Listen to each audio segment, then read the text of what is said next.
Here we are. I'm going to show you guys how I did my floor of the door setup on my ProKim Legend.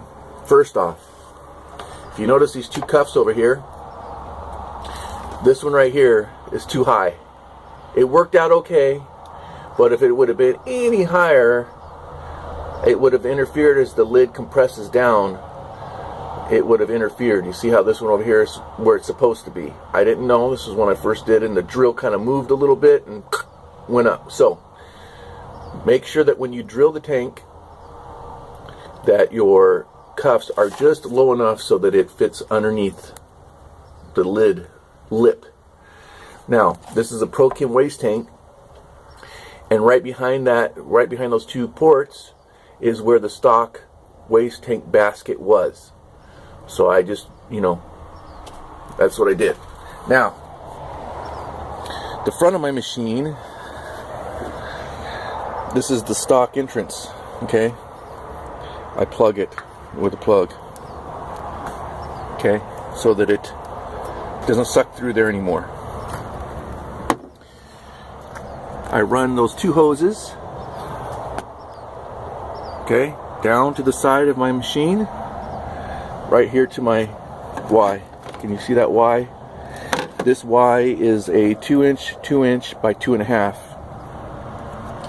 But if you don't want to run like this, you can actually just use these two hoses here. You can make them a little longer so that they come out towards the front right here, and you can hook up to your floor to the door that way. I just find that 2.5-inch hose is easier for my working conditions. Okay, there's that part. All right. So I'll go back in and I'll talk to you about some other parts. Here we are back at my shop. This is what you're going to need. Here is a Mighty cuff. Very nice for doing port adapters, in your waste tank, because they have a male pipe thread. Mighty has this cuff, and so does Interlink Supply. They have the same type setup in their cuff with these male pipe threads. Very nice. This is not the same. This is what goes on your hose, but the cuff. So, either of these two, both come in this style, so that you can drill the hole, insert the cuff through the tank, and then lock it on with a conduit lock nut. Okay? And that is this right here. 2-inch conduit lock nut. What you're going to need is a 2 1/4 inch hole saw. Do you see that? It's 2 1/4 inch. These are not going to fit through that hole. It's going to be very tight.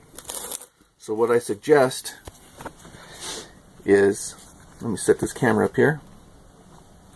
The night before you go to do this project, you put your cuffs in the freezer, whatever one you're going to use. You put them in the freezer overnight.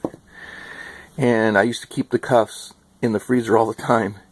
And it just shrinks them down a little bit, so that they're able to go through the hole a little bit easier, because this hole is going to be very tight, and you might have to file out the hole a little bit with a file, but you want it as tight as possible so you don't get any air leaks. Now on these style cuffs, inserting it through the hole is going to make a good enough seal, because they have a nice lip right here. You see this lip? So all you're going to need to do is put this through the hole, and you're going to have to hit it through the hole with a mallet. This hole is going to be very tight. But then I suggest you take an O-ring. You put an O-ring over the threads once you get it through the hole on the inside of the waste tank. And then you're going to take your lock nut and you're going to lock it down. Tighten it up. And that'll make your seal. Okay? You don't have to buy no Viton seal. It's just an O-ring. Just a 2-inch O-ring. That's all you need. On this style cuff, what I recommend is a lock nut, O-ring through the waste tank with another O-ring and another lock nut. Okay? So you're going to end up like this. You're going to have O-ring, O-ring, 2 lock nuts. You see that? Because this cuff doesn't have a big lip like these do. These are nice. These are super sweet for putting port adapters into your waste tank. Like I said, Flash Cuff and Mighty both have this same type. Works really good. And so there you go. There's that. That's what I suggest. So 2 1/4 hole saw, some conduit lock nuts, some 2-inch O-rings. Freeze your cuff, freeze your part the night before, so that when you drill this hole, you're gonna have to whack it through there with a mallet. More than likely, you're gonna put it in there and you're gonna hit it, and it'll go through with a mallet. But then after it starts to warm up, it's gonna really expand, and it's gonna make it even seal against the tank even better. Okay, there you go.